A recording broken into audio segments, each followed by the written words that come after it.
I've been searching for the daughter of the devil himself. I've been searching for an angel in white.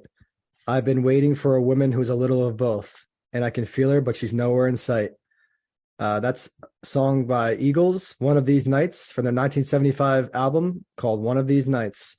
I was listening to that song in the car the other day, driving back from the movies or something, and it just really hit me. I haven't heard that song in a while. Like, One of These Nights is a great Eagles song. I think it might be one of the band members. It might have been Don Henley's favorite song or Glenn Fry's favorite song that they ever did, but it's one of my favorite songs they ever did. It just came on shuffle, and I was feeling it immediately, and that those lyrics really stuck out to me. Joe, let's talk a little bit about it. What do you think about those lyrics?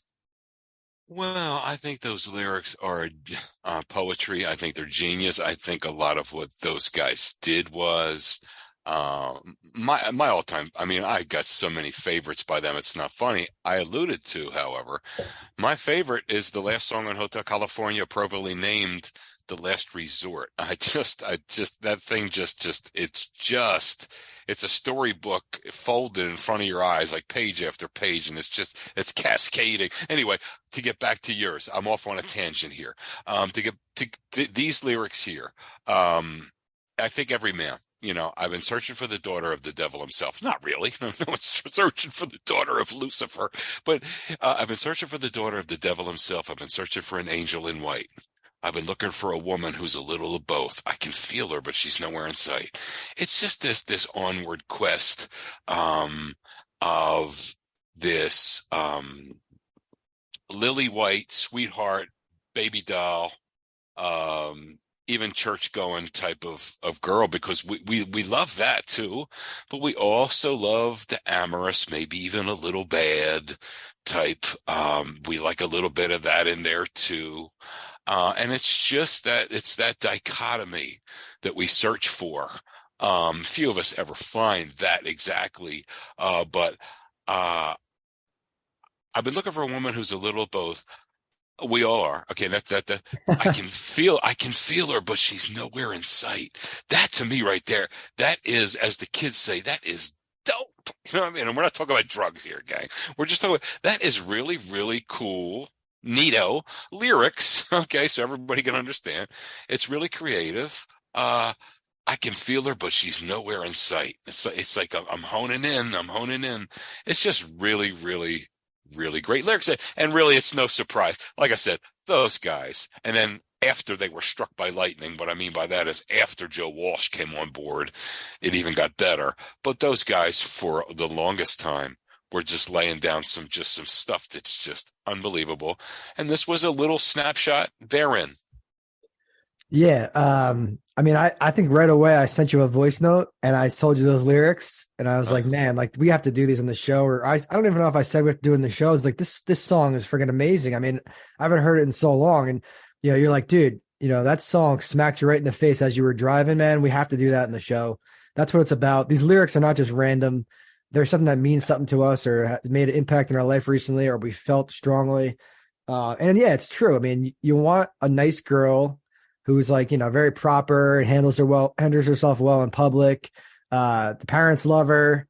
Right. Yeah. She's awesome. But then, like, not to get too graphic here, but like in the bedroom and stuff, she's a little bit wild.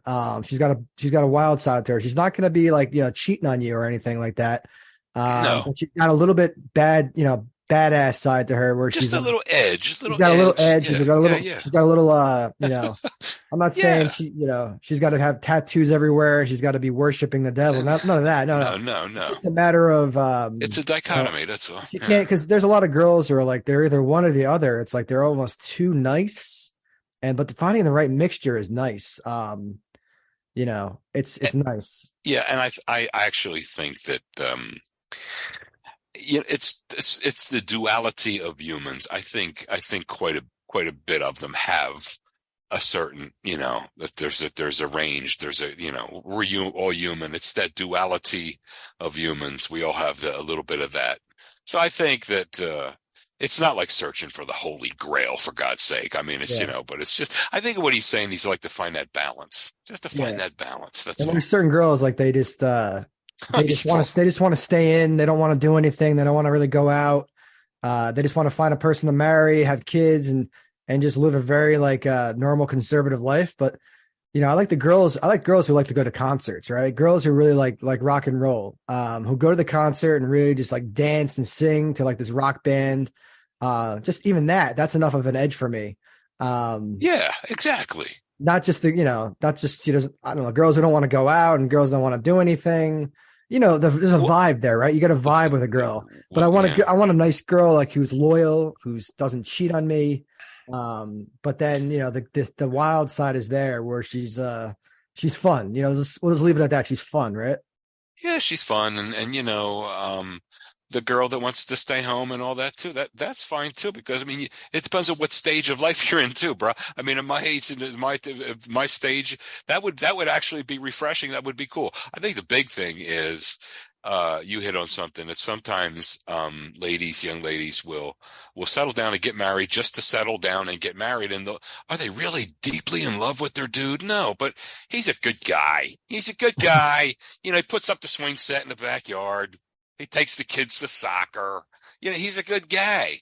But are they really in love? No, it's just that he fits all the boxes. Okay, he bought me a ring. He did this. He's going to do that. He's good with the kids. He blah blah blah.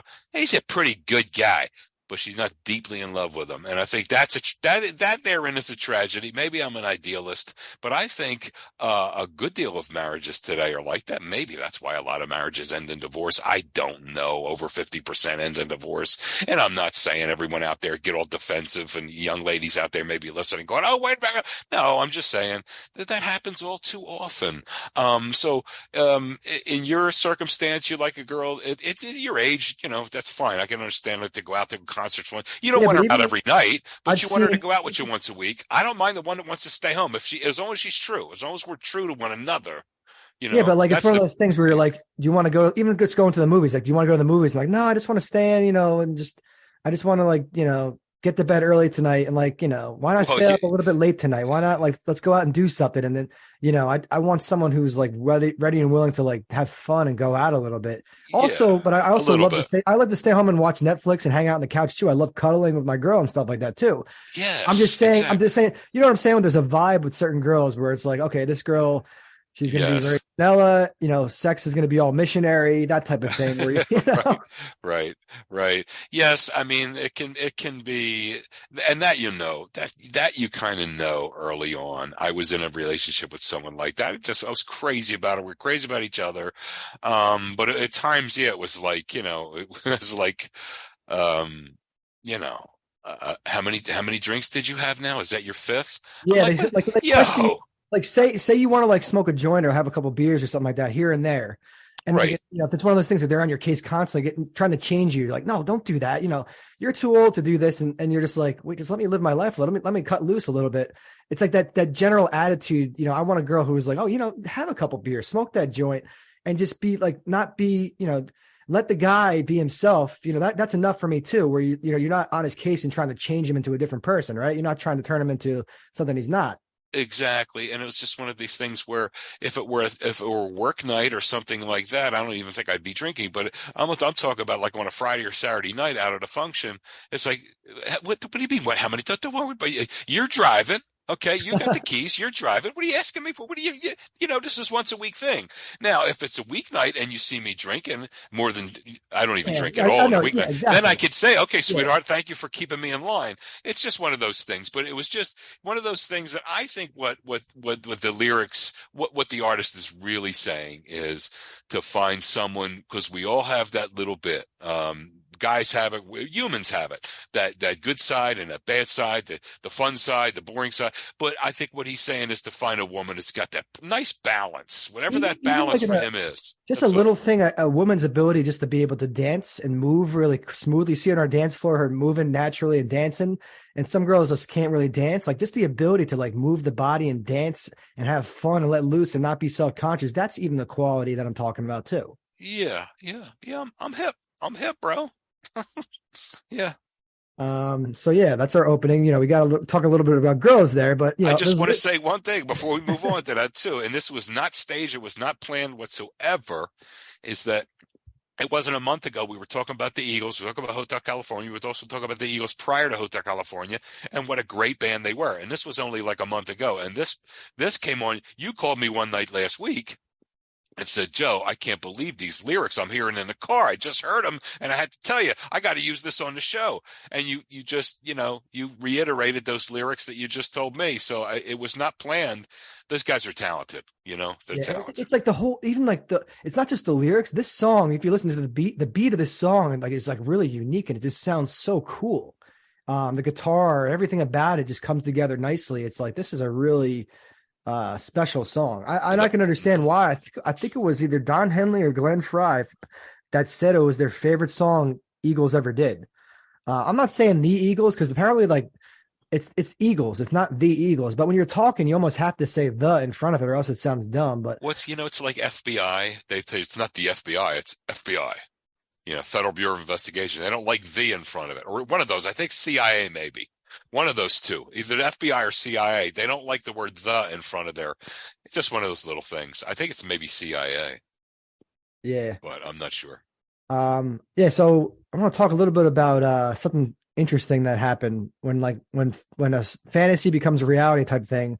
So sometimes I just write down random ideas like that would be funny for like an SNL sketch, Saturday Night Live, or like a TV show, a storyline in a TV show or something, or a movie. And a couple weeks ago, I'm thinking to myself, I really love these Snickers ice cream bars. Like, they're delicious. And I'm thinking, like, what if some jerk off wanted to mess with me? And he knew exactly all the stores in my area that sell Snickers ice cream bars. And he decided to go to every store and spy all the supply of the Snickers ice cream bars before I went there. And then every time I go there, there's never any Snickers ice cream bars. And it goes on for like months, maybe even years. It would drive me nuts, right? To the point where, because I can't order the ice cream online. And I was just thinking, what if some like people are weird like that? Wouldn't that be a funny like SNL sketch? Like the guy, oh, hey honey, I'm going to the store to get my this whatever from the store, my Klondike bars, whatever the heck it is. And then they're never there. Oh, they're not there again.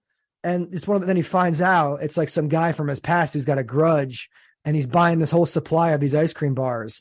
So today I go into Walmart and I buy like Glade for spray, like scented spray for like, around the house and the bathroom, Right. that type of thing. And they sell them for like $3 each at Target. And I know that at Walmart they cost 97 cents each at Walmart. So I was out at Target. I'm like, you know what? I'll wait till I go to Walmart. Then I'll get I'll get it for like, I got a couple of them for $1 each, and just, why wouldn't I? It saves. It's like, they're marking it up like 300% at Target. I don't know why. It's not the Febreze, special one. It's just the Glade, the standard one, those standard old school ones. Yeah. But I go into Walmart tonight, and literally they have 3 whole rows, 3 shelves on top of each other full of Glade, but they're all out of stock tonight, all of them. And I don't think there was a recall that I didn't hear about a recall of Glade sprays.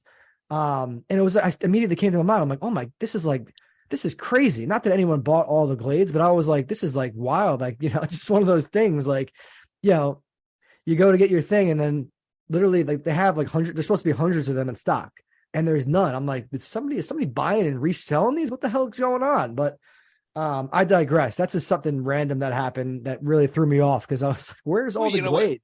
I got a little version of that too. A lot, listen, I try to, during the week, for dessert, I try to keep it, I try to keep my dinner and my dessert, try to keep the cows like reasonable. Otherwise I could be, instead of 6'1", 235, I could be 6'1", 285 real easily. You know that. So I try to, during the week, watch what I eat. So let me cut to the chase. For dessert, I'll take a couple of those little Lorna Doone cookies. They're nice. They're tasty. A couple packs of those, like, there's only 4 in a pack, so there's 8 little cookies. It's not many calories. It's like 140 a pack, so 280 calories. I'm done with dessert. And it's a nice little dessert. It's not Boston cream pie, but it's a nice little dessert. Anyway, when I go to ShopRite, I usually get a couple boxes of those and throw them in, and I'm good for a while. Well, for about 3 or 4 weeks in a row, every damn time I went there, it was none there. There was none there. I think they were having, and I finally asked one of the people that worked there, I said, yo, what's chumping, my dude? I can't get any Lorna Doones here, bro. And he says something about the company was having a certain problem with somebody else. And he said, but in a couple of weeks, we should have them back. And sure as hell they did. But for about 4 or 5 weeks there, I just couldn't. I mean, I would say every week, okay, next week it'll be there, and it come back next week, and then the third week, and it wasn't until like the fourth week that I mentioned that. But sometimes you just, sometimes, and I had a similar experience at ShopRite, which is a great store. I had a similar experience, not that bad, with the flavor of oatmeal that I like, and it was like, Jesus, are you guys messing with me? Like, I almost had the same kind of feeling. Are you guys toying with me? Is there a camera here? Am I being punked or something? But it's also not just like someone's toying with you. It's almost like the universe is working against you in those moments. You're like, wait, I really want this so bad. And then like, really, the store doesn't have any, but like, it's like, is this a conspiracy or something? Like what's going on? But no, you think real quick, like, Jesus. Anyway, I just wanted you to know that you're not alone in that, in your Snickers conspiracy theory. Because that thought just came to me one night. I was feeling pretty good, and I was eating a Snickers ice cream bar. I'm like, man, I really love these. Like, what if the store, what if the store doesn't have them? Like, but then it's got me thinking about my creative writer's mind. I'm like, this would be a funny SNL sketch if like, some guy really wanted, he was never there, and he kept getting more frustrated. And then he found out that this guy he caught him in the act one time at the store. The guy was walking out with like a shopping cart full of things he wants. They make eye contact. Yeah, they start chasing him. He's got to start chasing him. This was you, that type of thing. Yeah. I think that could be pretty funny. But then tonight just hit me, like when all the Glades, like I'm talking like 3 whole shelves of these things were gone. And I don't know what was gone. And I looked on Google, like Glade shortage, and there's none. Well, let me ask you this: do they always sell them that cheap, or was this a sale? No, they're always 97 cents. They're always never change prices. If it was a sudden sale, I could see, but if they're always selling them that way, I don't know. Exactly. That's interesting. Man. That's interesting. Yeah. So, what's been going on with you, man? I heard you're like you were sick a couple weeks ago, but you still haven't been able to beat this cold. It's coming back. What's going on? And I don't know what's going on.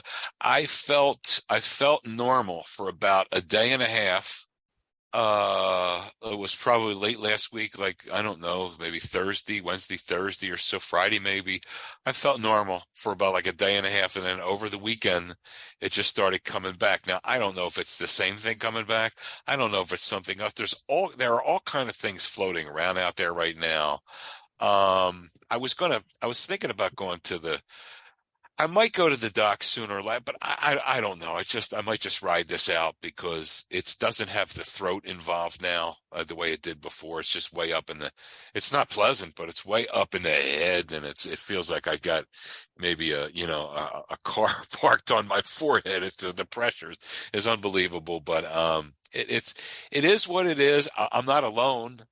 So I don't know, Sean. I don't, I know I work, I work with a population of adults, many of whom live in, housing, like group homes and things like that. So maybe, and you put 85, 90 of folks like that, in pretty much one general area, and then how much contact am I having all day with?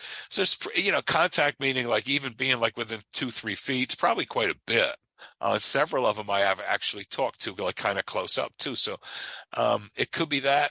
It could just be like everyone else is getting sick. You were come down with it, and you're young and active, and your metabolism is faster than a Maserati, and you still came up with it for at least, I think, 5-6 days. I'm only a couple of days there. I decided mostly it was just dealing with coughing. That was the most annoying, because the worst part about these things is coughing, because you want to go to sleep, and then in the middle, you can't. How do I go to sleep if I can't stop coughing? Like, you have to, you got to go to sleep. Yep.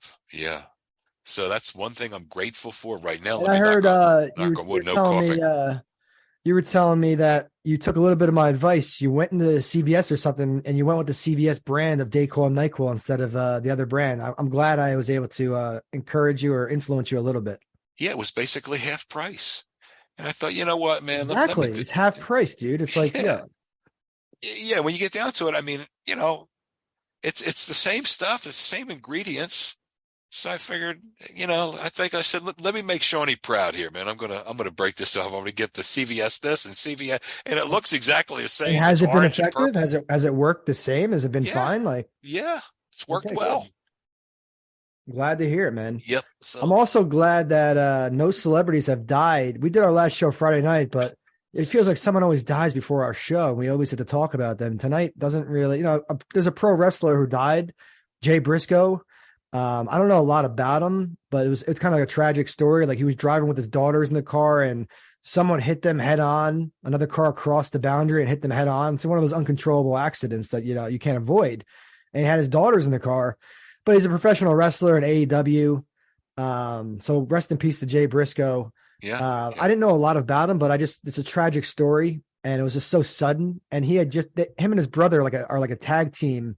They're like called the Briscoes or something like that. And yeah, it just sucks that the guy was finally trying to make a name for himself in the business because he put in a lot of work over the years. I don't think he was never in WWE. And then AEW gave him and his brother a shot. They were in like Ring of Honor, which AEW owns. And he died suddenly. So that was a recent death. But no, we don't have a lot of talk about deaths today. So that's a pretty good thing. That's refreshing. Yeah, we can work with that. So today's actor of the week, it's actually an actress tonight. The one and only Diane Lane. Joe, Great you know who choice. she is, right? Oh, the minute you said that to me, I was like, yes, one of the most beautiful women I've ever laid my eyes on anywhere. Really, I mean She it. really is. She's super attractive. Even now, she was born in 1965 in New York City. She was born and raised in New York City. Like her mom was actually, this is probably where she gets her looks from, a combination. Her mom was actually like a Playboy centerfold or something like that. I believe it. And her dad was like an acting coach. So, they're both kind of in show business, the same type of industry.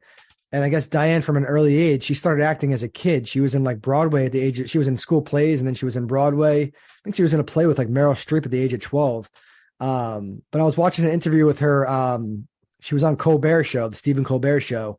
I believe which one is Joe? Do you know which one his show's called? Is that the Late Night Show? Something like that. Well, they're all, you have late night with Kimmel, late night He with. took over. Well, he took over for Letterman though. So I don't know. I don't know exactly. I think if you say the late show with Stephen Colbert. Yeah, it's actually The Late Show with Stephen Colbert. Late Show with Stephen Colbert. So anyway, she was on his show like 6 years ago, and she was talking about like when she was younger, even from a young age, like she learned the hard way. Like she was in her first school play or something like that, and they told her to play dead on stage. And she took it like literally. She didn't want to move a muscle. She didn't want, she's like, what if somebody sees me move? They're going to know I'm not dead. She took it real seriously, but no one ever told her apparently to go to the bathroom before the show.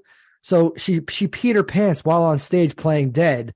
She didn't get up like most kids would just get up and run out. You know what I mean? Like she committed to the role, and she was such a, but from a young age, she was just born to be an actress. That's just some story that she said that was in Time Magazine, that story, but she told it on the Colbert Show. But even like in her interviews, I noticed I'm watching because, she was on like Carson, she was on Colbert. I tried to find her on Jimmy Kimmel Live. I couldn't find any interviews with her. I don't know if she's ever, I'm guessing she's been on Jimmy Kimmel Live because that's a show I watch the most late night. But she's been on Fallon before, and she's been on all the late night shows. She's been in a lot of stuff, but she's very impressive in person. She's got such a gregarious personality, and she's very like, animated and friendly and like fun. She seems like she would be fun to be around in person too. So it's not just like you're seeing her on screen as this actress. Because there's some actresses you see them on screen, you think they're a certain way in real life, and they're not that way. So she's well rounded, and she's like the total package. But yeah, she's perfect for our show because we don't always choose these like megastars. I always thought that she should have been a bigger star than she is. Yes. I'm like thinking to myself, like some of these other, I don't know. There's other actresses get so many more roles and everything. And she really she's stunning looking. Like when I first saw her, I probably had seen her before. When I first really noticed her was around 2002. I guess I was like 16 years old. And she was in this movie called Unfaithful. It's a French adaptation of a movie called like The Unfaithful Wife or something like that. Joe, did you see Unfaithful?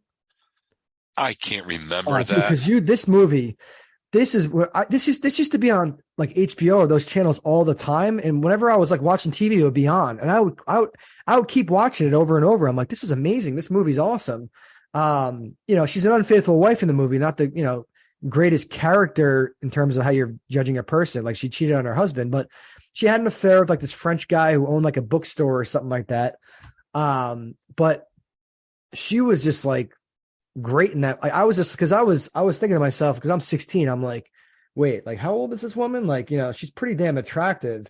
She's born in 1965. So I guess in 2002, 75, 85, 95, 40, she was like 37 years old. So for me as a 16-year-old to notice a 37-year-old woman, she's got to be pretty attractive, because that type of thing. But this movie was excellent.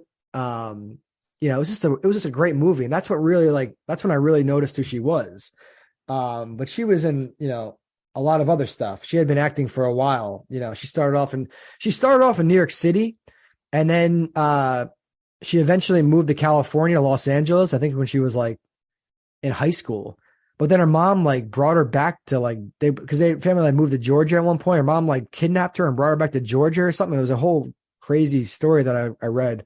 Could be wrong, but that's it's Wikipedia type stuff. But so she was born to be an actress. Like her dad was an acting coach. But the stuff that she's been in that I've seen, Untraceable in 2008, Jumper in 2008, Man of Steel in 2013, House of Cards in 2018. That show.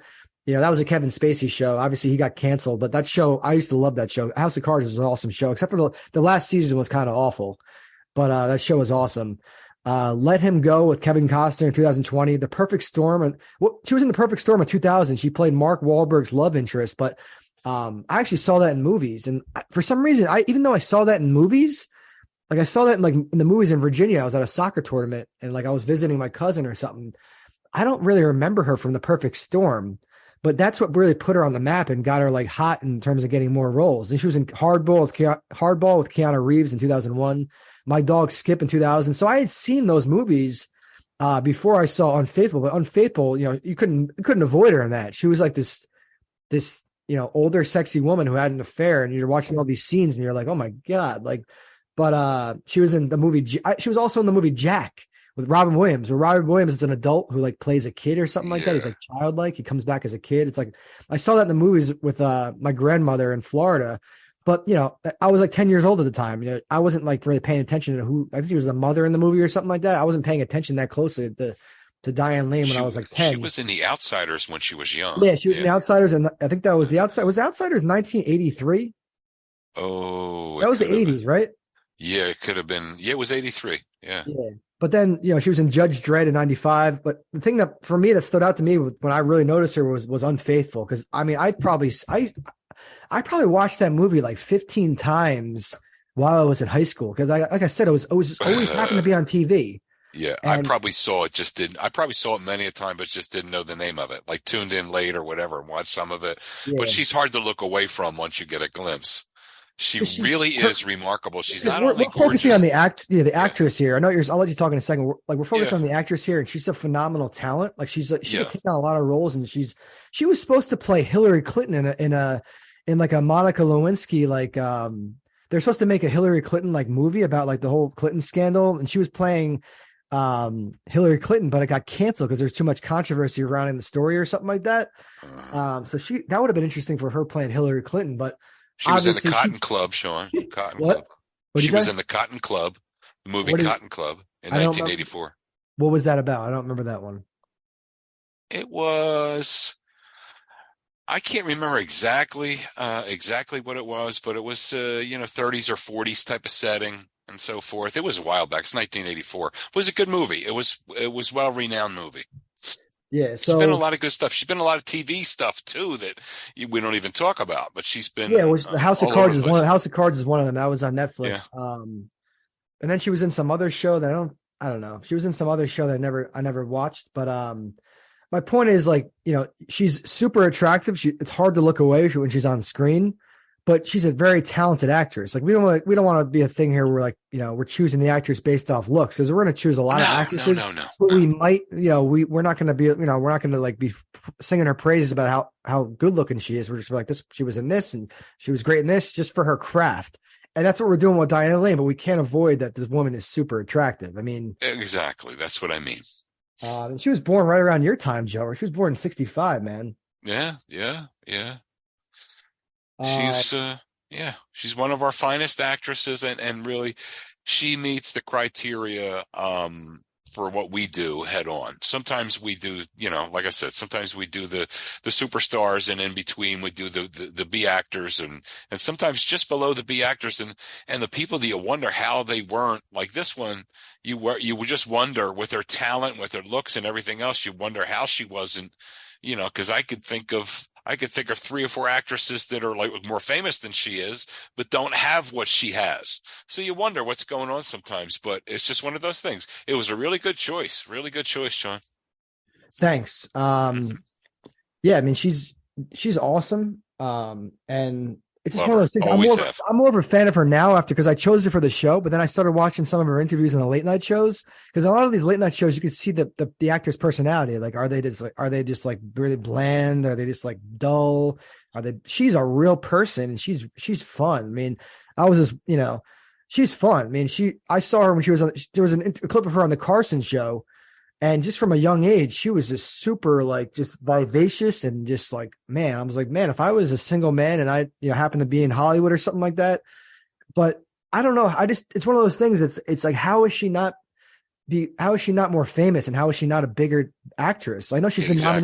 she's been nominated for an Academy Award, an Emmy, and a Golden Globe, but like, it's one of those things. It's like, what, why wasn't she cast in more movies? Cause you look at someone like, I'm not trying to, bash these other actresses, like in her age range, I'm thinking some of these actresses like Nicole Kidman and, Jennifer Aniston.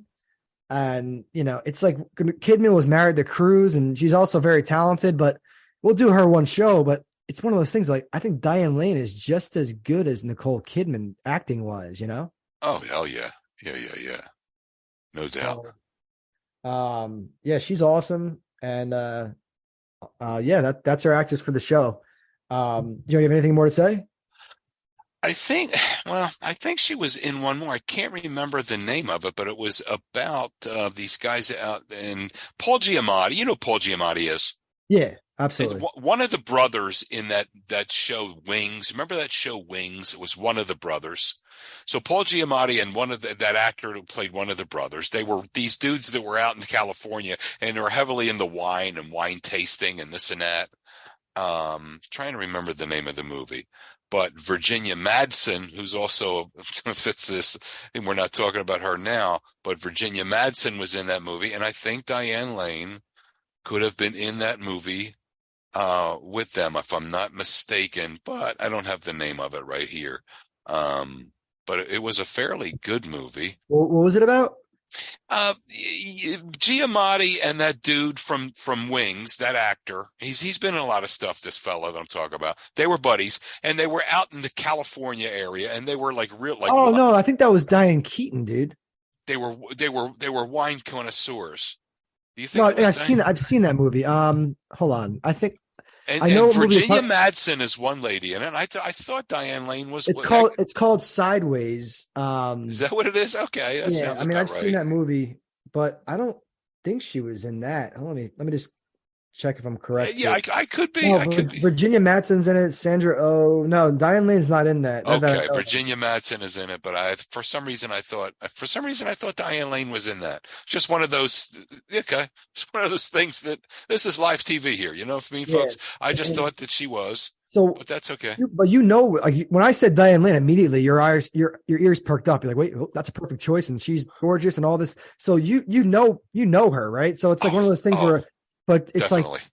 I'm just trying to think where you've like over the years. When do you first spot her? Be like, oh man, she's like she's something special. But Oh, probably, but wasn't it? No, it wasn't early like in the Outsiders thing. It was probably more toward early 1990s. And I just saw her, and look, they're all beautiful women, but she's not only beautiful, she has this. She's talented. Okay, obviously she's talented. We wouldn't be speaking about her. She's very talented. She's very beautiful. But in addition to her beauty, she's got this glow to her, thing. right? The special glow to her. Yes, that thing about her. It's just something. She's got it. It's like whoa, but Yeah, she's remarkable, and it was yeah. just Because a another great actress choice. that comes to mind and that will do one show too. Sigourney Weaver. Sigourney Weaver, and I'm going to do one. Sissy Spacek, and not Sissy. Well, that's one, but I'm thinking of oh no, Holly Hunter. is one that I'd like to do. Yeah, On the the show reason I here, I'd mentioned like to Sigourney Weaver report is on. I'm just thinking of actresses who've been like super super successful, like everybody knows. Well, Sigourney Weaver, everybody knows her from Alien. Right. Um, but Diane Lane just kind of flies under the radar her whole career, and like she's done a lot of theater and Broadway, I think. So that's part of the reason she's just choosing her. She's doing her own thing. But she's been in some like The Perfect Storm was a huge movie. Then the Superman movie, Man of Steel, is also a huge movie. Yeah. Um, but it would have been interesting to see her play Hillary Clinton, because um, that's pretty flattering to Hillary Clinton to have Diane Lane play Hillary Clinton. You know what I mean? But Yeah, Hillary's getting the better end of that. That's for sure. they might have had to actually. I don't want to be mean here, but they might have actually had to make Diane Lane look a little less attractive, to be honest. But I don't. Yeah, and not that Hillary is a Doberman Pinscher. Let's not get twisted. Now, Hillary was awful cute in her day too. I remember, and I see old films. I mean, the woman is like 70 years old now. But Hillary in her day was somewhat of a cutie. I met her in Cherry Hill, the year that he was 92. The year that he was on campaign. It was a rainy Monday evening. I wasn't working at the time, and my mother was sitting there watching, and she said, "Oh, damn it, I wish I could go. I wish I could go." I said, "You really want to go that bad, Mom?" So I said, "I'm not working." I said, it was during a time I had like 8 weeks off from work. It was one of these, and I said, "Mom, let's go. I'll take you up there." And I'm glad I did, because it was like she was, sports to us, that's politics was to my mom. So I took her up there, and I'm standing along the thing, and here comes Hillary down one side and Bill down the other, and Hillary was coming down my side. And I just shook her hand, and I looked her right in the eye and smiled, and she looked back at me, and she goes, "Oh, y'all so nice." Y'all, she had that little, Southern, like y'all people from Jersey. She goes, "Hi, y'all so nice." And I just looked at her and smiled. I said, "Good luck," and this and that. And then that was it. But I met her, and I looked right at her, and she was, don't get it twisted. She was a cutie back in the day, but she was never no, Diane Lane. no, Don't never. get Diane Lane Never, is just, no. I mean, this woman. Yeah. We're talking a lot about girls this episode, man. But Sean, you're fading. You're fading.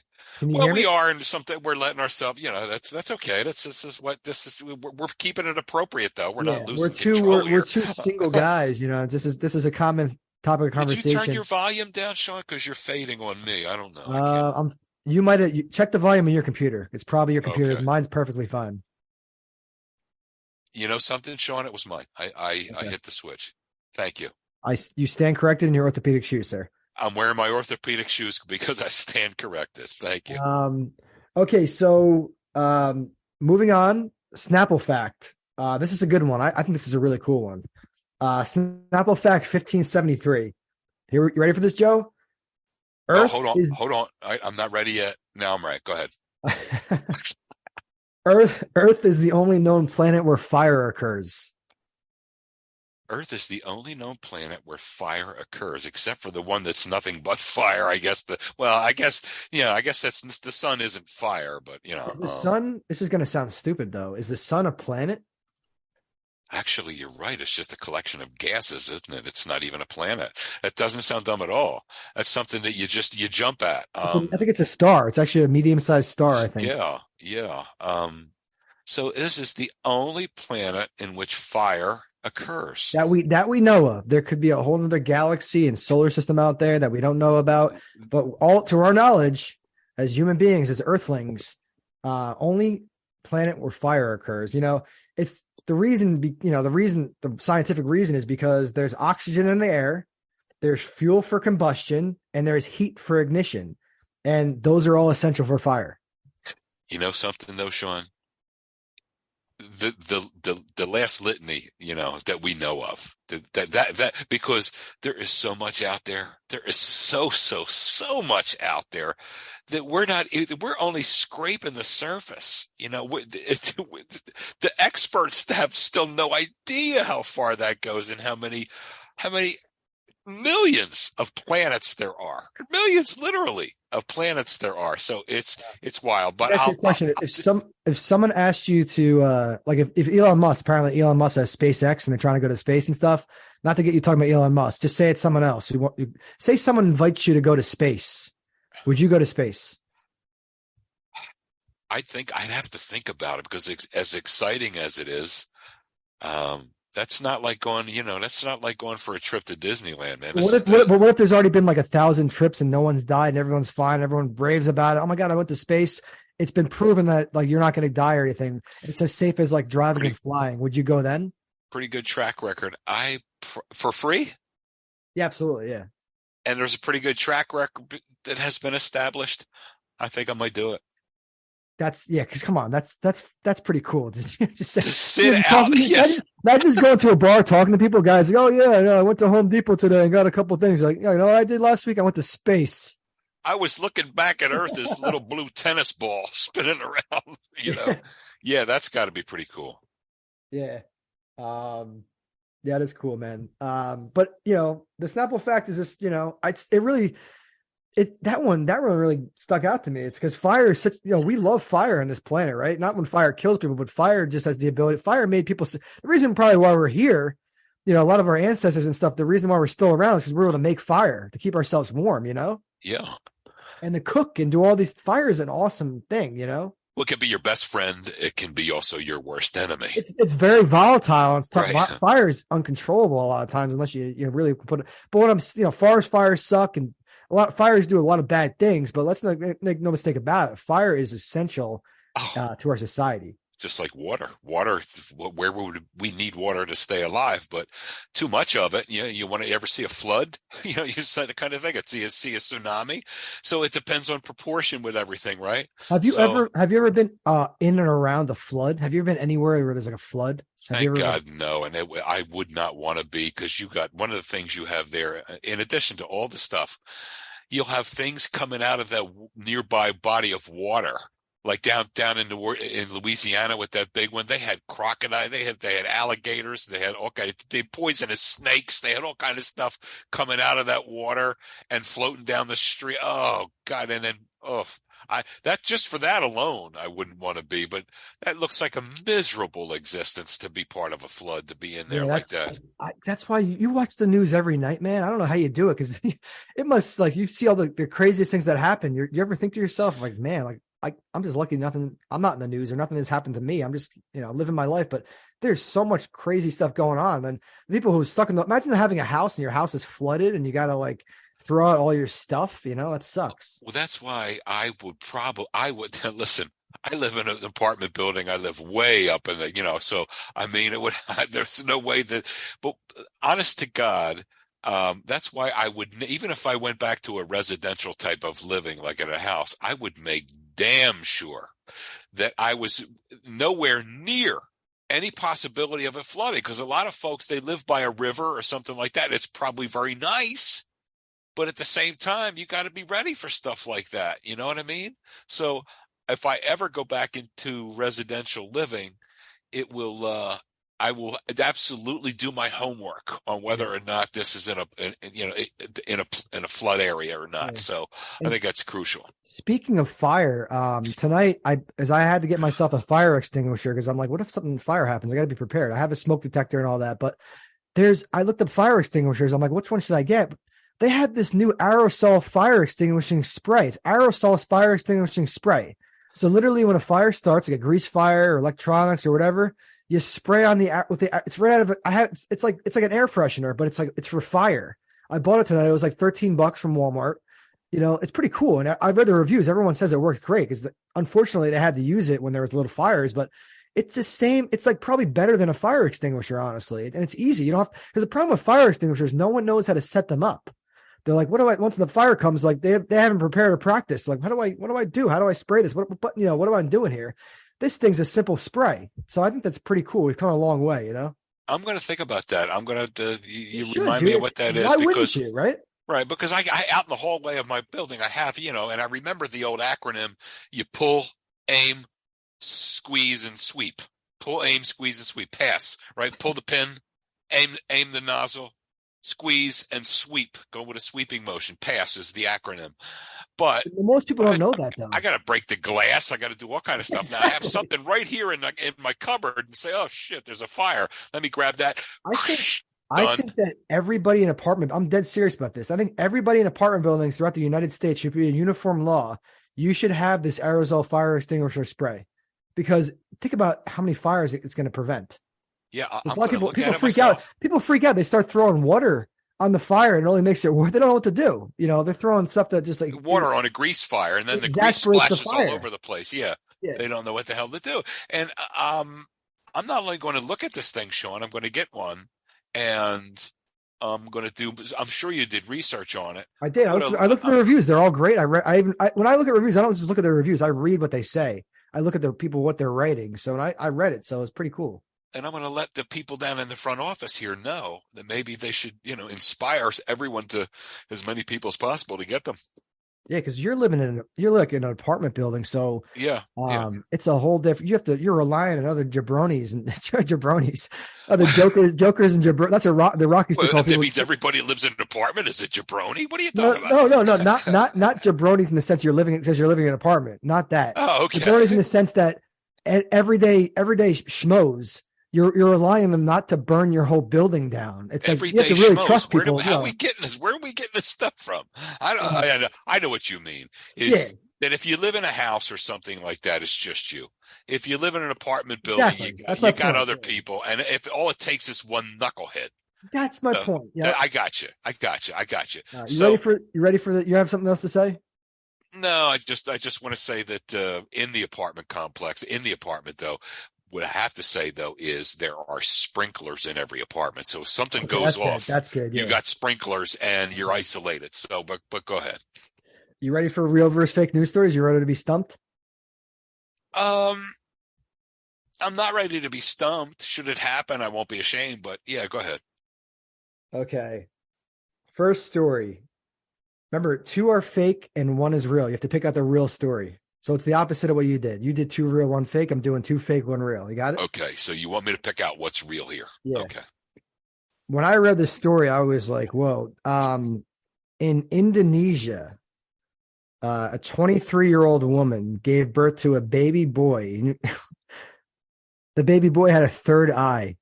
One of the first recorded events in human history of this happening. It's happened before, but they don't, for some reason, having the third eye, they don't live very long. The baby had a third eye. It was like a birth defect.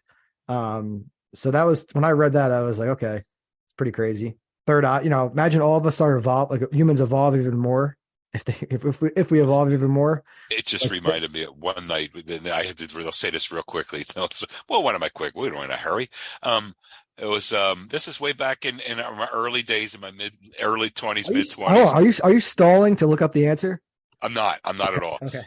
There was one of the guys that ran with our crowd. Well, he was a little bit on the outside, but anyway, we were all drinking one night. He got pretty drunk, and we had to talk him out of going to the tattoo shop. He wanted to get a third eye on his forehead. Swear to God. It'll die, man. The guy's a legend. He's a legend in my book. We talked him out of it, but he was, for a while there, he was serious. You're good friends, because a lot of people would have let him do it. Yeah, I laughed at him, but no, we wouldn't have done that. But go ahead. So okay. Already that sounds like a bunch of bullshit, but go ahead. You'd be surprised. Okay, so a woman in actually, this is the funny part about this, in Wichita Falls. No, it wasn't Wichita Falls. That was okay. I was gonna say which you're calling Wichita Falls is Falls, Wichita. Anyway. A woman was convicted of killing her husband after a parrot repeated the victim's last words. Say this again. So a woman was convicted of killing her husband because they had a pet parrot, and the pet parrot started repeating the phrase, "Don't effing shoot," in the husband's voice. And that's how police knew that she was the one who did it. She shot him. Okay. So that's, third eye, and then a woman, parrot, and then here's the other story. A man broke into an Oklahoma City Chick-fil-A on a Sunday, because as you know, Chick-fil-A is closed on Sundays. Right. On a Sunday this month, he started cooking and serving food on a Sunday. So he opened the restaurant somehow. He had the whole uniform on. On a Sunday. Okay, well, that one's true. So that's one true. Hold on, police were called, and he was immediately arrested. He was wearing a Chick-fil-A uniform. So he decided to take a because Chick-fil-A is closed on Sunday for religious reasons. It's like, it's a holy day of Sabbath or whatever. But this man decided, let's have Chick-fil-A open on a Sunday, and he decided to do that. So which one do you think is real? Which one's your fake, Joe? There's one real one, there's two fake. Okay, this last one is definitely real. I know that's got to be real. I got you again, man. I got you. The parrot one's real. The parrot one's real. The other two are fake. Oh, I got mixed up. I'm thinking I'm trying to get the fake one. Okay. We got to get on the on. same page. You just said the Chick-fil-A one's real, dude. I did say the Chick-fil-A. Yeah, so that's what I want. Okay, then I'm out. Then I'd be out. Regardless of what my intention was, I'd be out. Okay. So you got me again. Okay. I got you. Which one was fake? Two were fake. I see, we got to get on the same page. Okay. Two were fake. What do you think? What was the third eye? When I did the third eye one, I was like, Joe's gonna know this is fake. But did you think the third eye one was real at all? Any possibility? As soon as you said it, I thought this is bullshit. I didn't. So, but the parrot was real then. Yeah, the parrot. That's the true story. Very true story. I mean, the parrot was literally repeating, "Don't effing shoot" in the husband's voice. Yeah. And the cold got me and the medicine got me and everything else like that. And I'm thinking, I think when I do them the other way around. And I kept thinking, even though you told me, I'm thinking, okay, find the fake. And I just went after it. And I just, for some reason, I reverted back to the way that I do them. And I was just, I don't know. I got mixed up. Anyway, who the hell cares? But you still got it wrong anyway. Yeah, but you thought the Chick-fil-A one was real, so that was you're wrong. That was your answer regardless. Yeah, regardless of what my intentions were, I got it wrong. Yeah. All right. Let's move on to Bryan quickly. Bryan Kohberger update. He interviewed for a job at the police department, the Pullman Police Department, 7 months before the killings. It was a research assistantship for public safety. He was finishing his master's degree at DeSales University in Pennsylvania. And he decided to apply to Pullman Police Department. And this was only 7 months before the killings. I mean, he was studying to be a criminologist, right? So it's not far-fetched for him to apply to be, work in the police department. But, imagine that he got the job at the police department and while he was on active duty doing whatever he's doing. That's, and then the guy goes out and he might be a serial killer. But, quickly, another update is that I talked about this last time. He was DMing the girls on Instagram, or one of them at least. I mean, this guy left a trail of evidence like crazy. He followed all three girls, or three of the girls that were killed, because I think it was three girls and one guy. I think the boyfriend was killed. But he followed all three of them on Instagram and they didn't follow him back. So, I mean, if that's not an obvious that, this guy, if it's not obvious that he killed them, and I don't know what else is, the DMing them on Instagram with no answers and following them with no follow back. He left a real clear digital trail of evidence. Yeah. He's sloppy, which leads you to believe, how could somebody that's an expert in criminology be that sloppy? I think he was a freshman though. He was just studying it. So he probably thought he was smarter than he was. And, we don't know, we don't know what he was, this guy could just be, I don't know. He's obviously he's potentially just a horrible monster who deserves to rot in hell and suffer in prison. But, he doesn't seem like a smart killer. And hopefully this is the only, because there's a theory that it's a serial killer because he left a calling card, a knife sheath. But, I don't know. Hopefully, they got him. And hopefully he never killed before that. And obviously he'll never kill again. The scary part is if he gets off on some technicality and then somehow this guy is set free. Because we talked about his last episode, O.J. Simpson is a free man, if he wins this case somehow, what's he going to do with the rest of his life? Right. So. Yeah. I hate to just go by looks, but he gives me chills down my spine looking at that character. So I don't know. I don't know. We'll have to see what happens, but there's a whole hell of a lot of circumstantial evidence stacking up against him. So, and they don't track you across the country unless they're really, really sure. And then you start adding everything else up. We have to see what's finalized here, but I don't know. It's Did you ever, this is just a random question. Did you ever consider being a police officer? You did. Oh, you talked about this. You did, but the idea of going to an accident and seeing like people just, they could be in pieces or arm torn off and bloody, and you didn't want that, right? You didn't want to deal with that. well, that was one of the first. It was one of the first things was, because I thought about it when I was about 24, 23, 24, 25 in that ballpark. I had other people telling me you should. And, and I thought about it because it could be cool in several aspects. But I did a lot of research. I spoke to a lot of people. And, one older fella told me, he was an ex-chief of police, and he was older and retired. And he says, I'm not going to lie to you. He says, you're going to come up on, because I was even thinking about being a state cop too, and not only a local, but either, I was thinking state also. Everything was on the table. And he said, you're going to be the first one out to accident scenes. I'm just telling you. And you're going to come up on things where accidents can be really, really nasty. And he says, you're going to come up on things where, and he told me a story of he come up on a scene when he was a police officer, not that long into his career, and people were decapitated. And, that kind of shit, I mean, that will work on you. And Sean,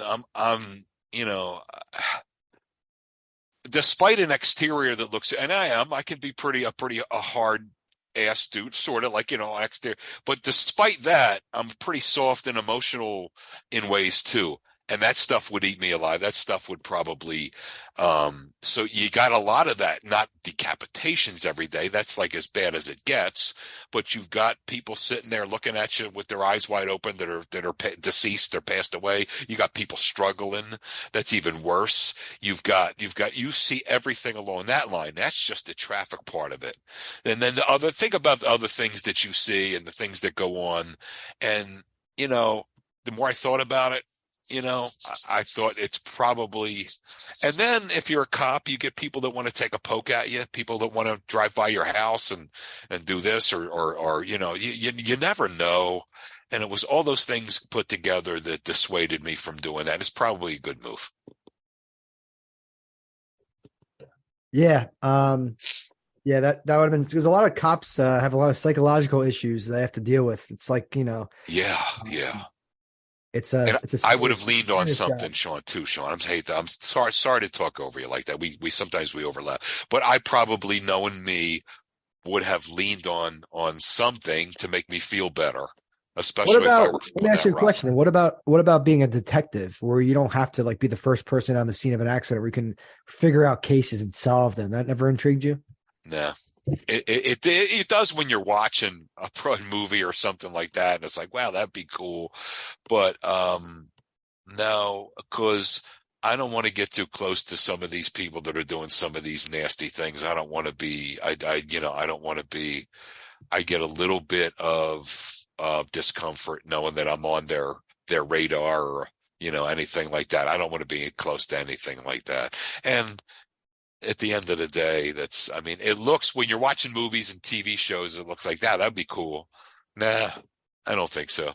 And even then, you're coming in, if you're a detective, you're coming in on crime scenes and stuff, and there was a time I even considered, because they were just paying this ungodly amount. You go into a crime scene and you clean up. Now, what are you cleaning up, dude? You're cleaning up splattered blood all over the place, brain matter all over the place in a lot of cases, but they can't get people to do it because it's so goddamn upsetting, right?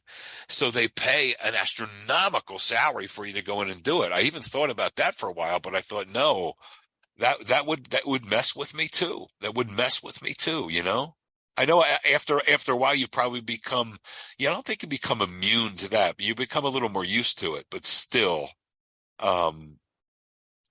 it wouldn't be, so there are a lot of things I considered that for whatever reason, for good reason usually, and I think it was probably astute on my part in either of those cases to take a pass, Yeah. All right. So let's talk about a current event this week. Yes, sir. This is actually an article I read I've been reading a lot about this. I read the New York Times, and this has been coming up a lot. It's called "A New Chatbot is a Code Red for Google Search Business." So there's new things called chatbots. Everyone uses like Google for search engines. You go on the search engine, you type in information, you get the results. You have to click on something, that type of thing. Everyone uses it, unless you're living under a rock or something. But there's something called ChatGPT. It uses artificial intelligence. It could reinvent or even replace a traditional search engine.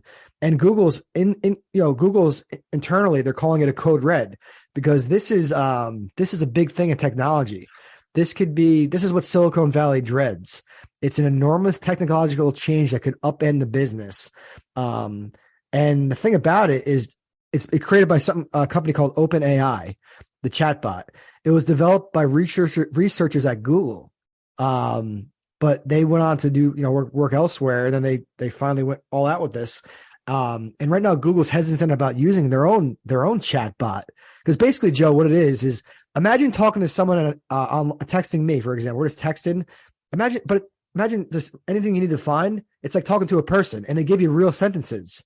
Whatever you ask it, tell me a joke, write me a short story, whatever you write me an ad, and it passed like a Harvard or Yale test or something like that. That's how good it is. College students are abusing this all over the country, and colleges are freaking out about it because they don't know what to do, because it's fooling professors. It's going to upend the whole educational system. Yep. Because they're able to write full papers, and they're now the professors are making the students do in-person exams. You can't do at-home exams anymore. You can't write papers anymore.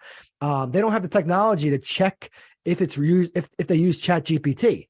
It really is. It's going to upend the whole world. It's like, it's not just some like random, those bots you have in customer service, and the customer service bots suck. They never answer the question. You always say, Right. get me to a real person. No, this is like a real person. Google's deciding, do they overhaul their search engine? Do they make a full-fledged chatbot? The problem is sometimes it generates false, toxic, and biased information. It's not filtering out false, toxic, and biased information. And Google is concerned about that, because 5 years ago, Microsoft released a chatbot called Tay. It spewed racist, xenophobic, and filthy language. They immediately removed it from the internet. So Google is pretty nervous. It's code red there. And the problem with this is 80% of Google's revenue is digital ads. And with this chatbot, there's like no ads. You're literally talking to a bot, and it's not giving you random links. It's telling you exactly the answer that you want. It really is interesting. When Google calls a code red, it's pretty serious. So Google basically runs the world, right? Right. So, it has there's a TikTok hashtag called ChatGPT. I tried using it, but there's always too much it's always too busy. It's always over capacity. I'm like, let me mess around with chatbot. Let me write me a short story, write me a podcast, and just see what it comes up with. And I have not been able to use it at all yet. But they're going to start charging people $42. They're going to roll out a service, premium service, $42 a month. And you could use ChatGPT immediately without waiting. But on TikTok, there's a hashtag. It's called ChatGPT. 578 million views when this article is written. Sharing videos of the tool, writing papers, and solving coding problems for people. There's plagiarism detectors that college uses. Something called Turnitin. They're going to try to incorporate more features identifying AI, artificial intelligence. But it's really, Joe, I guarantee you're going to start seeing a lot of this, and you might start using this, replacing Google, but you're going to start using ChatGPT or some other AI program, because it's pretty it's pretty, it's going to be pretty relevant and prevalent through all over the world. It already is. A lot of students are utilizing it to cheat. So it's pretty interesting, man. What's your thoughts? Professors can't even give take-home exams anymore. Open book assignments. They're crafting questions they have to outsmart the AI. They have to craft questions that are too clever for the chatbots, and asking students to write about their own lives and current events. So they're really education system's all going to be changed because this. Yeah, I just think I just think that technology is we just talked about fire. We talked about fire and water, and in proportion how there can be a good thing, but when they get out of control, they can be a really devastating, deadly, and, a destructive thing. I liken technology to the same damn way that, yeah, of course, the advent of the internet and email and things like that, really, really good. Now here we go, and we're spiraling here, seemingly on our way to out of control. And it's going to affect the quality of education. And look, we go to college. We go to college, yeah, to move up and get a different job, so we don't have to, break our backs in laborious tasks for the rest of our life. To maybe to open up some different avenues for us career wise. But we also go to college to be a learned person. It feels nice. I'm a much different person than I was before I went back to college. What an experience it was. And once you become a learned person, it's not that you're better than anyone else. You're better than you used to be. So you look in the mirror and man, I'm better than I used to be. All this information and all that education, I'm glad I did it. Aside from job opportunities, I'm just glad I did it. I'm a different me. I see the world differently, that kind of a thing. And it's going to affect the quality of education. And I feel sorry for, you know, some of the students that are going to, suffer from this. And it's just one of those things about, believe it or not, Sean, there's a whole group of kids, I say kids. There's a whole group of young adults who right now, I couldn't believe it. They can't write cursively. I'm talking about people Yeah, it's not really taught. I even sometimes I'll forget certain letters. I know how to sign my signature, right? But like sometimes I'll forget certain letters. I'm like, what? How do I do this again? Because I'm writing all, plain whatever it is, not script, non-cursive. Yeah, and it's like I was, and I thought, what? Then I guess I really thought about it. I thought, wow, I did not know that they struck that from curricula at some point. But to me, that's part of being a learned person. Part of being a learned person is knowing a little bit about the English language too, and about, different parts of speech and different, I don't know. Education's changing and everything's changing. I'm sure that the students that are in technology are getting tons and tons of quality stuff with all this going on. But like you said, with it's, making it so easy for folks to cheat, and to get around the arduous task of actually cracking a book and sitting at your, burning the midnight oil and really, and doing those things that actually pay dividends at the very end, even if it's not a job, but sometimes it is, sometimes it isn't. But, I just feel sorry. I hope it doesn't hurt the quality of education for the average student is what I'm trying to say. Yeah. And what do you think about, Google? Because Google is pretty much like a monopoly kind of. I know they have Yahoo and other like big things that deal with, companies to go against, but Google really runs things really. Do you think Google's at, their threat? Because ChatGPT, $42 per person. If they get like 1 million subscribers, which is very possible, they could generate $1 billion immediately.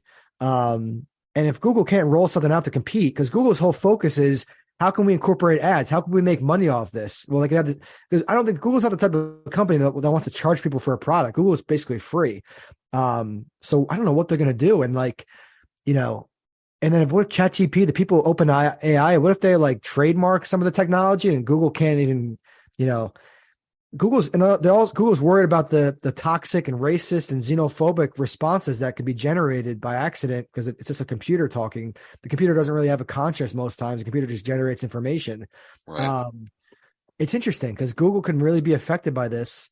And obviously colleges are really affected because colleges have to change their whole educational system. They're trying different things like public school systems in New York City and Seattle. They tried to ban the tool on the school Wi-Fi networks, but the students easily work around that. They go on like their cell network and stuff. So it's pretty interesting, man. And it's tough. I mean, I'm not in the classroom anymore in the public school system, but I mean, this nonsense with phones, and it's like, now you can't, it used to be, you could say, turn your phone off, or I'm going to take it, now you got parents like, oh, I want my kid to have a phone in case there's emergency, in case this and that. I mean, I'm glad I'm not in the public school system anymore, but when you're trying to deal with kids now and they have cell phones and everything else, and like I said, technology, like fire, like water, can be your best friend or can be your worst enemy. And it seems like we're heading, I'm not saying it's there yet, but we're heading down a path where it could be more of an enemy than a friend in a lot of circumstances. And where's it going? It's really, imagine you're a student who's working so hard. You write this brilliant paper that you did it all on your own. You researched it, you wrote it, and then you have some clown, some joker, some jabroni, like I said, some jabroni that I said, because The Rock, the wrestler, used to call people jabronis. I know he did. I know. But anyway, I digress. So the professors are trying to combat this. They're trying to have students write first drafts in the classroom, to use browsers that monitor and restrict computer activity. And in the later drafts, the students have to explain each revision. So that's a good way to combat it, but that makes the professor's life a lot tougher. And this, because some students don't want to write a paper in a class. They want to be in their own library. They want to be in their own room. It's really going to change the whole technology because, like I said, the ChatGPT took some really complicated Harvard or Yale exam and passed with full flying colors. And so there's that, Yeah, that's. I just hope it doesn't hurt the quality of education for kids coming up, for young college kids coming up. Positives, though. Let's think about the positives, though. It is pretty cool technology to be able, say, we're not students in school, so we're not cheating or anything. We just want to get information quickly and just hey, what's going on? Find me this, find me this, find me that, and you avoid all the. I'm really quick with Google, so I can find things very quickly on Google. It's fine to me. But there's a danger where you click on the wrong links and phishing links, phishing with PH, that trying to hack you and stuff. This kind of eliminates a lot of threats and gets rid of all the ads. And there's a lot of positives to ChatGPT. So, like you said with fire and stuff, if we could harness this fire, this technology, it could also be a very cool thing too. Could be. It's just one of those things that's eventually, what's to stop some 16, 17, 18-year-old kids saying, why should I go to college? Oh, so you can get more information, get learned, but be a learner, do all those things. Well, what the hell should I even care for? I could just push a button and get the answers that I need right now. Why should I even go learn anything? Yeah, but it's just it's just one of those. I know, things. Yeah, I know what you're saying, but it's one of those things where I don't know. Say you have a complicated job. If this thing could create really complex spreadsheets, say you could just type data in, I need you to create me this spreadsheet with all, say you're an accountant and something that a task that normally takes you 12 hours to do takes you 30 minutes on ChatGPT. You're run all these numbers and do all this and come up with this spreadsheet and this because you're trying to create just get your job done pretty much. And then people start taking shortcuts. It could lead to a lack of work ethic too, when you think about it too. Yeah. We just got to really keep our eye on it to make sure it doesn't turn into a flood. Yeah. I mean, I don't want one of these days we're doing the podcast and you start saying all these really intelligent things. You're super intelligent as it is, but I'm wait, he doesn't sound like himself today. That sounds like someone else besides Joe. And then I find out that, you generated your whole podcast. We don't do scripts in the show. We're all off the cuff here, and we have a lot of preparation too. But we're just talking. But you're reading. You do an experiment. You're Sean, I just did the whole show. ChatGPT told me exactly what to say. I'd be Joe, really? You're fired. You're fired. Yeah. No, Not that you would never do that. I'm playing devil's advocate. I got you. Right. Yeah, it is what it is. Anyway, let's talk sports because we're running a little bit long here with these other topics, but So, Cowboys lost, Eagles won. Eagles are playing the 49ers. Chiefs are playing the Bengals. What's your initial – you were, in that first quarter of the Eagles game, you pretty much knew it was over, right? I didn't know. I had a really nice feeling about it, but I didn't know. Not after watching – hell, what was it? A week ago, we watched Jacksonville come back, and and we saw Indy and Minnesota have one of these things so I wasn't sure, and it was Philly and Giants. Anything could happen, but I felt good. I felt pretty good about where we had them. So, how about you? I thought you were going to say a lot more there, man. I mean, you know how I feel. I mean, the Cowboys suck. Dak Prescott sucks. Honestly, I think he's proven not to be a solid quarterback when it matters the most. He'll have his moments. He'll have his 4 touchdown games where everyone's, oh my God, 4 touchdowns. And no, Dak's a Fugazi. He's not for real. He's overpaid. We gave him a contract when we shouldn't have. Now we're locked into him. I think we need to, like I talked about a couple episodes ago, maybe a loss is a blessing in disguise. It gives Jerry Jones a real incentive to fire. If Jerry Jones can find out, I know there's tampering and things like that. Well, I don't know if it's tampering because Sean Payton's not employed by an NFL team. I don't think the Saints still control him. But fire McCarthy, hire Sean Payton, get rid of Dak somehow. I'd even take Derek Carr because Derek Carr's available. Derek Carr over Dak, because I think Sean Payton can really work with Derek Carr, and because Derek Carr, I think he's got more raw ability than Dak, I think. But I'd even take Aaron if Green Bay wanted to get rid of Aaron because Aaron Rodgers is threatening to retire again. If Green Bay wants, Aaron Rodgers is getting paid $150 million for 3 years, so now he's got $100 million left for $50 million a year. But I take he's 39, but I take Aaron Rodgers for 2 years over Dak for like the next 7 years because I think in 2 years, that Aaron Rodgers could bring us a Super Bowl with this roster. You know what I mean? I think we really need to. We got CeeDee Lamb. Our core basically is we got Micah Parsons at linebacker, we got CeeDee Lamb at receiver, and we got Trayvon Diggs at cornerback. We got Tony Pollard. We need to keep Tony Pollard. I know he just broke his leg. But that was also a big part of just to talk about the game really quick. Tony Pollard broke his leg, and he's a pretty big part of our offense. We're utilizing him more than Zeke in the game, so that wasn't good. But honestly, we talked about this, Joe. I know you're going to say, because you told me a little bit about it, but George Kittle was going to drop that pass, and somehow he had a circus catch, and that was like a second or third and long. We're going to get they're in way deep in their own territory. We would have got the ball back. That would have changed the whole game. That's my opinion. I know you said George Kittle 99 out of 100 times he makes that catch, which is true, but in this case, he wasn't going to make the catch. And it wasn't that he made the catch. It was the fact that somehow two defenders couldn't bump into him to throw him off. He was able to focus and maintain his composure and catch that ball. That was a huge play.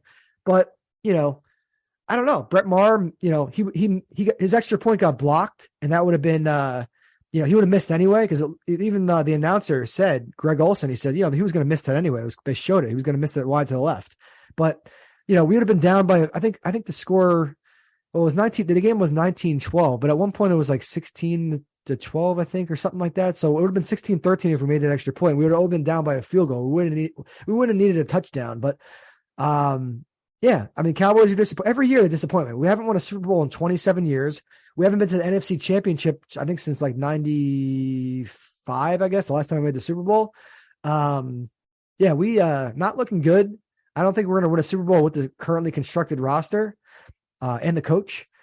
I like Sean Payton. I want a new quarterback, and that's that. But the Eagles game, let's talk about a little bit about, the Eagles next week versus the 49ers. What are your thoughts? Because we have actually, have a show. We have a show before the game, right? That game's Sunday. So we could talk. We'll go more in depth next show. We'll promise our audience. Right.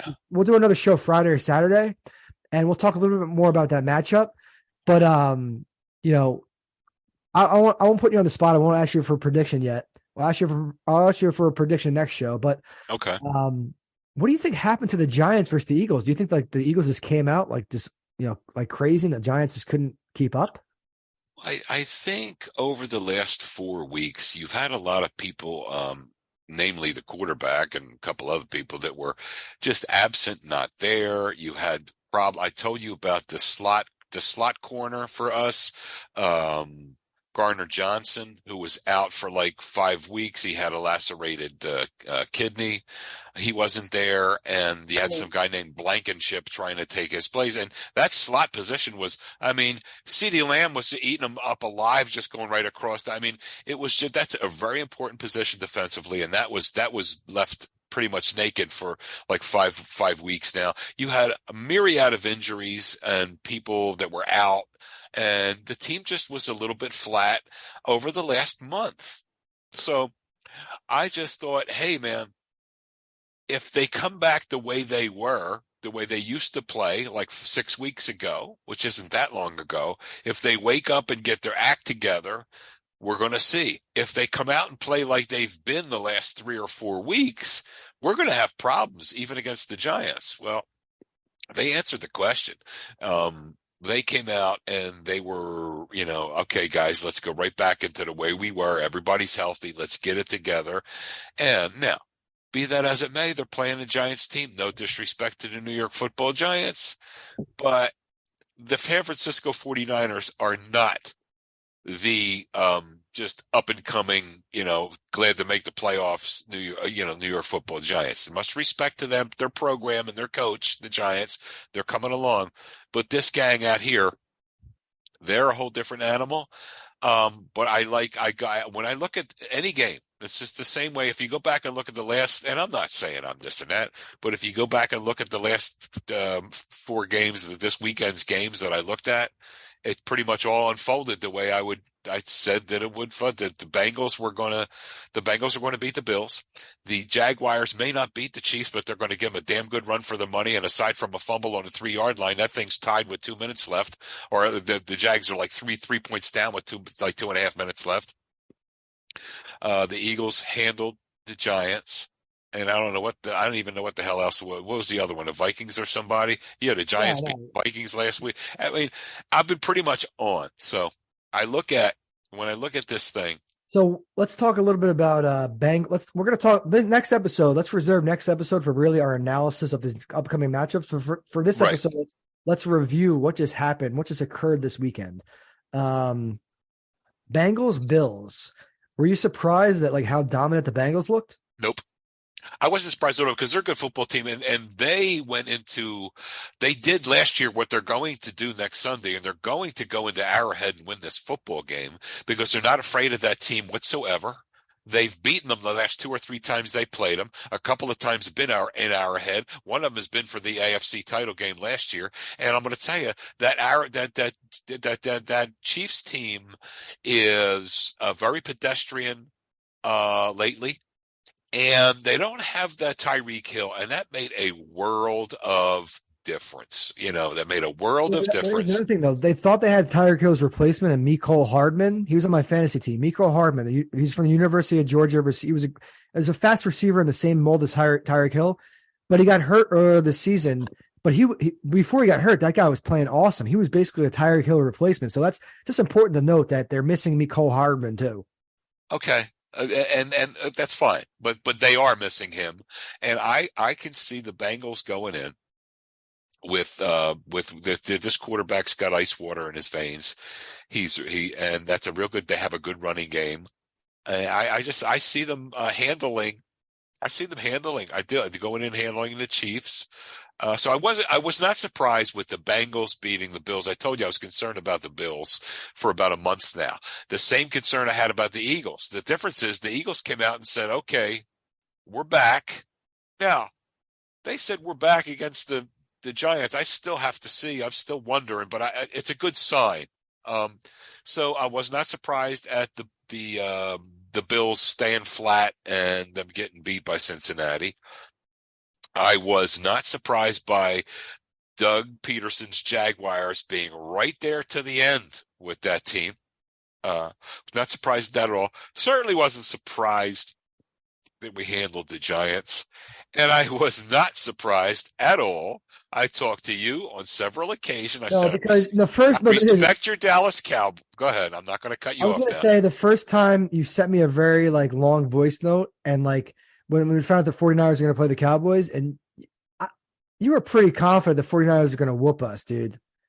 I didn't say whoop. I I think you were going with your emotion. I said 5. Dude, I said 5 points. I was off by a point. No, Jeez. not on the show. Not in the show. I'm talking about off the air where you. That was that could have been tongue in cheek. You're messing with me, but you sounded pretty damn confident that there would be a blowout, though. But I know you. No. I didn't say blowout. You walked it back. You thought about it, but it's one of those. I didn't walk anything back. I didn't walk anything back because I didn't say blowout. What I said was, dude, you're not going out there and beating that football team. I didn't say any numbers. I just said, dude, you had a hell of a year. Congratulations. You're not going out there and beating that football team on their own field. I said that, but I didn't say any numbers, Sean. I didn't. I know you didn't. But the general vibe was man, this is just not even a matchup. The 49ers are going to win without question. That was the general sentiment that I got. I'm sorry you got that impression, but what I was trying to convey was you had a good year. You're a pretty decent football team. You beat the Tampa Bay Buccaneers, who suck so goddamn bad. I could not believe how absolutely pathetic that football team was. They're not even a real playoff team. No wonder you kicked the shit out of them. Did you see Okay? that? Did you No see wonder. that first? Did you see that first Dak Prescott interception? I mean, what was he thinking? What again? What do you mean? First interception yesterday versus the 49ers. It was like, what is that?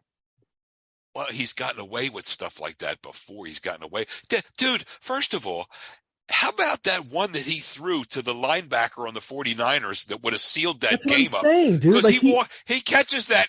It's in his breadbasket. He would have walked right into the end zone. It would have ended the game.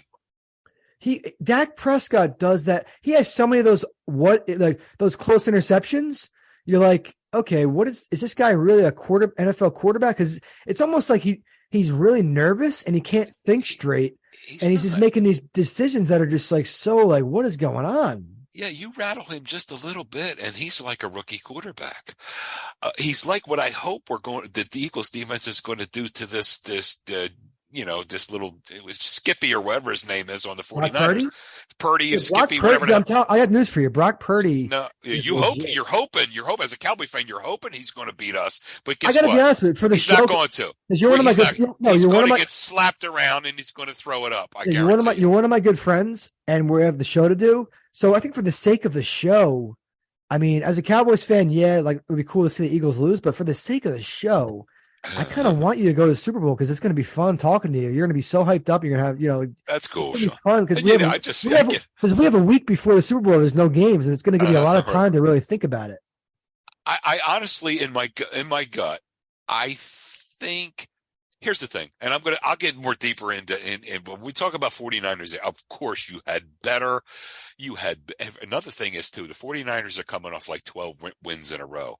In order for them to win the Super Bowl, okay, they'd have to go 13, 14 wins. That's hard to do. You're going to lose a game eventually, sooner or later. It might as well be this week. But here's the thing. They're coming in here. They're a damn good football team. They're physical. We're physical. Okay. They're the number one defense in the league. Guess what? We're the number two defense in the league. We got more sacks than they do. Okay. We got more actual sacks than they do. Now, okay, so both defenses are pretty badass. Let's flip the script. How about offenses? Boy, they can run the ball, those 49ers. I think the Eagles can run the ball a little bit too. Okay. Now we got a quarterback and receiver. Oh, they really don't have. They got this Purdy who's okay, and they got some people on the outside. I don't know who they are, but we got them beat in those positions. I saw footage of Brock because Brock Purdy went to Iowa State.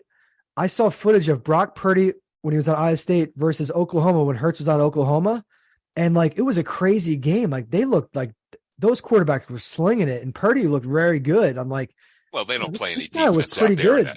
I have to cut you off, Sean, but I heard someone, one of the experts and the talking heads on one of these shows, and he quickly pointed out they don't play defense at all in that either one of those college programs in that whole division. He said you can't go by that. Take that and flush it down the toilet. Everyone in the 49ers locker room loves the guy. They said he's a. Well, of course they're going to say that. He's very calm, composed. He's what are they going to say? He's they picked Trey Lance second or something like that. They've already chosen Brock Purdy over Trey Lance. Let me explain something to you. We got Jalen Hurts. You got Brock Purdy. We win. Okay, that one. There's no comparison. Now we got on the outside. We've got Brown and we've got the Slim Reaper. Okay, who's the Heisman Trophy winner, and then we got a tight end that's all world. Now they have a tight end that's all world too. Let's call it a push. We still got those two receivers on the outside, and aside from some guy named Ayuk or something like that, I don't know. He's got a ton of ability. Don't sleep on him. I'm not selling him short. I'm just saying. Offensively, when it comes away from the running game, the only thing left to look at is the peripheral passing game. Guess what? We've got them beat. They have Christian McCaffrey and Deebo Samuel. Those guys are both home run threats. You got to throw the ball down the field, though. They don't really throw the ball down the field. They throw a little 12, 14-yard passes. That's about it. Yeah. Did you happen to see Jerry Rice's jewelry yesterday? Yeah. He had a really nice San Francisco 49er, like diamond encrusted helmet hanging from his, his necklace or whatever. It was pretty cool. He was overdoing. I don't know what the hell it was, but I remember thinking it was over. It was over. But it's like, that Yeah. guy's the GOAT. He's the best receiver ever. We can agree on that, Oh, right? there's no doubt about that one, man. There's no doubt about that one. All right. So can I ask you a question? Has Joe Burrow officially, is he officially better than Josh Allen? Can we disagree on that? Uh, yeah, I would say that right now. I mean, we may not be saying that a year from now, but yeah, Burrow's pretty damn good, man. And Allen is, look, Allen's got a lot of good things about him, but he's going to have to learn. I don't care how big you are, dude. You just can't run down a field and stick your helmet into a defender and try to bull people over and Yeah. stuff. And not only that, he's throwing some awful looking passes lately too, because This I is don't going to know what's sound, going. this would have sounded crazy before the season, but if the Bengals offered you a straight up deal, we'll trade you Joe Burrow. You give us Jalen Hurts. What do you do? Come on. I don't know. If you say keep Hurts out, that's real faith. That's real faith. Well, the only thing I'm thinking, Sean, is we don't know what Jalen is on his way up still. And one thing he has that Burrow doesn't have is that mobility. And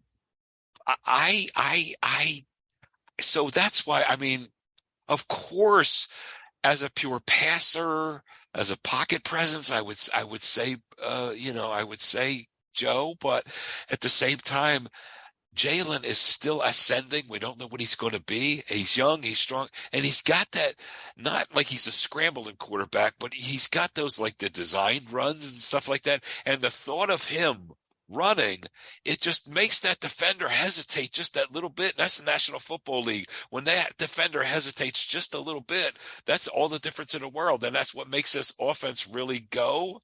So I don't know. I Yeah. don't. I have to think that one through long and hard. I really would. Wow. I just want to say I had a good gambling beat. I threw $5 on the first touchdown of the Cowboys 49ers game. I chose Dalton Schultz. He scored the first touchdown, so I won $50. So that was cool. And some other guy put $5, but he had all four games. He chose the first touchdown scorer of all four games. It was like Jamar Chase, Dalton Schultz, whatever. But he won $72,000, and he just Wow. bet $5 because it's really hard to do. It's hard to choose one. You're talking about who's going to score the first touchdown. You don't even know what team it is, right? He got all four correct, so that's pretty cool. Okay. And there's a viral video of him reacting to it. So it's like, imagine Joe, you bet $5 and you win 72 grand. That's a pretty good day. That's not a bad return, is it? All right. So quickly, because we're going to talk a lot of football next episode. So quickly, last time we talked about, we don't talk about NBA too much yet because it's football. It's primetime football time right now. But the Sixers are in second place in the East. They're 30-16. They were at one point, I think, in last place. They're in eighth place in the East, last playoff spot. The Knicks are 25-23. They're in seventh. They're hovering around that border. But man, those Sixers, man, they jumped all the way to second place. Well, that's great. And at times they're playing really well. Again, I mean, at one time when they were basement dwellers, when they were in the middle of tanking and all that, just to see them make the playoffs was really cool. And that year that the Toronto Raptors won it all, they got in there against the Warriors, and the Warriors got injured, and it was a walkthrough. That's the year that they went Toronto went 7 games with the Sixers, and it was down to a buzzer beater, and Kawhi Leonard, a fallen away Hail Mary, throw it the hell up from the corner, and it hits the rim and bounces off the rim 4 times. Dink, dink, dink, dink, dink, and goes in. It was such a deflating moment. He was in tears. Joel Embiid was in tears walking off the court. It was unbelievable that they lost in that way. A 7th game, the last second shot, a Hail Mary shot, and Kawhi Leonard couldn't stick that shot again. I mean, he could. I mean, but if you gave him 50 of them, he'd miss. I bet you. That's the past though. But how about the present though? Like the Sixers, like Let me ask you a question. Once football season ends, are you going to be locked into friggin' Sixer basketball? No, I'm not. I'm Okay. going to be paying more attention because they need to. That's where I was going with that. Look, where I was going with that was, dude, you guys got to win a championship, or you guys got to at least get to the finals because of where we've been with you lately. I'm sorry, I can't get all hyped up because you just beat the San Antonio Spurs by 22 points. I don't give a rat's ass. You guys need to make the goddamn finals at least, okay? But I will be paying attention to the Flyers because the Flyers, I've always liked Tortorella, and the Flyers are starting to play better, and I want to see them on the ascension. I have more interest in seeing them, ascend than watching the other guys. Because, yeah, okay, guys, great. You made the playoffs. You won even a round. Whoop, they frickin' do. You guys gotta win a championship. Otherwise, get the hell out of here. We're not interested anymore.